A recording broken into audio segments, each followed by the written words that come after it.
Mother's Day. Let's get into this and see what the fuck is going on and what was secretly recorded.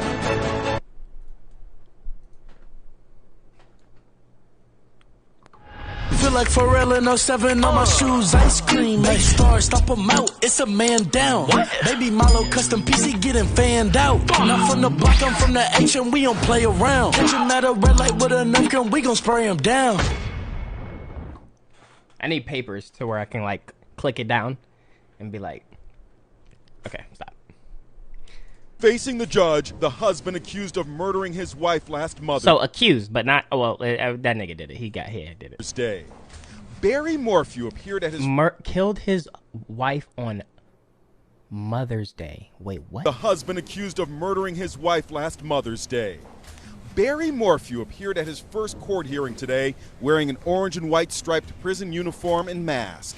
His ankles were shackled. His wife of 26 years, Suzanne, vanished a year ago in Colorado after he says she went on a bike ride and never came home. For the last year, Morphew has been under suspicion by police, his wife's family, and a small army of citizen sleuths who have been obsessed with the case. The bike was found at the bottom of the hill by that tree. One guy secretly recorded a conversation he had with Morphew as they searched for Suzanne's remains. I mean, we was really upset that first night.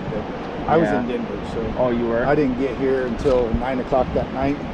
Yo, y'all remember that video? Or it was this video with the one husband that killed his wife and his kids, and everything was caught on camera, and then like even the recording of him like pulling up to the house talking about like, oh yeah, I was at work. What happened? Where's my wife? She must have left and just took the kids or something, man. This is what I'm getting those type of vibes, bro. Catching these niggas in 4K, bro. Morphew even offered up one bizarre theory about what may have happened to his wife. The first night there was a mountain lion. The officer seen it walk by the car, so we thought maybe she got attacked by a lion. Chris McDonough. If you thought that, why would you be so calm in saying that?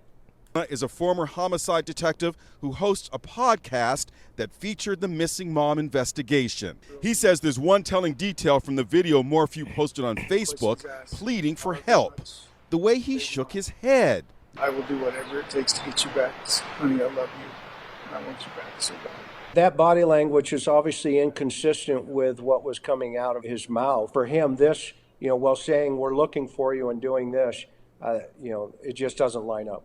Morphew claims he was 150 miles away in Denver attending a training session for volunteer firefighters and staying at a... Bro, that's like the, the saying of like, the person that helps you look for something that you lost the most is the person that took it from you. Is the person that has the item. Like if you were missing a phone, like, yo, where's my phone? And the nigga that's helping you look for it the most has the phone. A Holiday Inn Express when his wife disappeared. I love my wife. I would never hurt my wife. That just sounds like a lie. It just sounds... For attending a training session for volunteer firefighters and staying at a Holiday Inn Express when his wife disappeared. I love my wife. I would never hurt my wife. Morphew's two daughters are sticking by their dad, apparently refusing to believe that he had anything to do with the slaying of their mother. They were inside the courtroom today where they made a heart-shaped sign of support with their hands and mouthed, "I love you." Suzanne's sister, Melissa Mormon, spoke to local news about her nieces. It's been well over I mean, it is allegedly, so like maybe they just don't want to believe that. Ability to have any contact with them. Yo. And I would say to Mallory and Macy that I've been... What if he really didn't do it, though? Day, and that I adore you girls. 1 week ago, Suzanne's friends posted this touching tribute video on what would have been her 50th birthday. On your 50th birthday, I wish for you to hear how we value your precious life.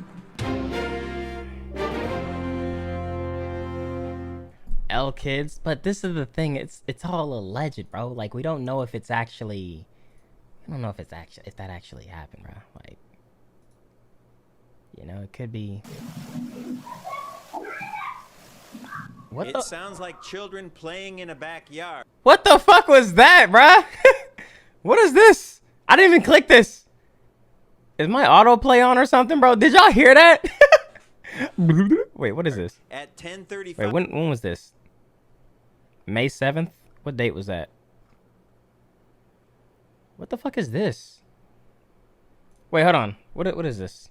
5 p.m. when the temperature outside would have been about 50 degrees. The audio recorded by a surveillance camera in the Chula Vista neighborhood on the night Maya Miliete went missing January 7th. You can hear what sounds like Maya's oldest daughter calling out to her younger sister by her nickname, Mila.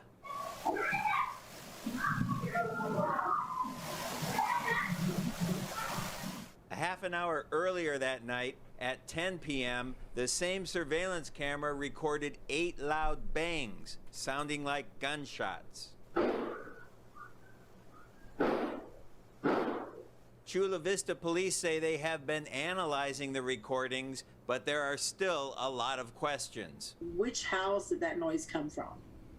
Where did all that sound come from? Josephine Wenzel is a victim advocate What with the the fuck? Cold Case Foundation. Her daughter, Crystal Mitchell, was murdered in 2016, and the killer is still on the loose.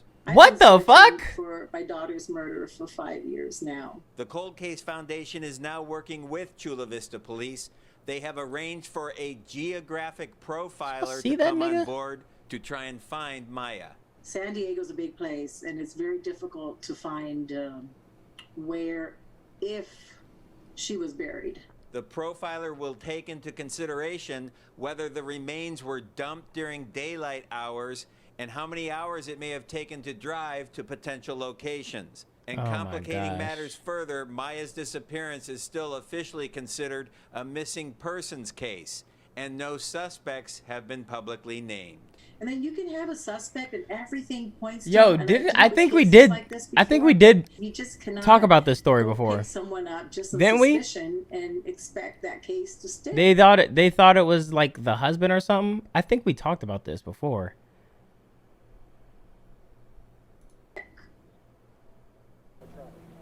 And David, that was the report that you were working on today before we got the breaking news that Chula Vista police were at the Miliete home. It's always the delay. That's correct, and that report still stands on all the facts we reported because really nothing has changed in this case except for they are serving yet another search warrant on the house of the husband. Yo, Larry Millette, what was that second recording? search warrant, and presumably they're going to be in there for several hours and also I don't know if that was the- take out some more evidence. But as you know, the community is Why'd it freeze there? just locked onto this case. They want to find out what's going on. Some of these women here showed up after seeing it on the news, and they're here. Why are you here today? Well, you mean why did we come out? Well, because of Maya. We're here because of Maya Miliete. Oh, the reporter. and her The family, reporter and sounds like Chris and Richard super Droulet, bored. and It sounds like he doesn't even want to for cover this Maya's story. Children. And it's been one of the prayers that has been really magnifying and getting louder and louder and louder for the community. Is our utmost concern right now is we really are thinking of Yo, I think I definitely remember. I think we talked something about this. I don't know if we talked about this one exactly. Why did that pop? That was so random that popped out, or that popped up.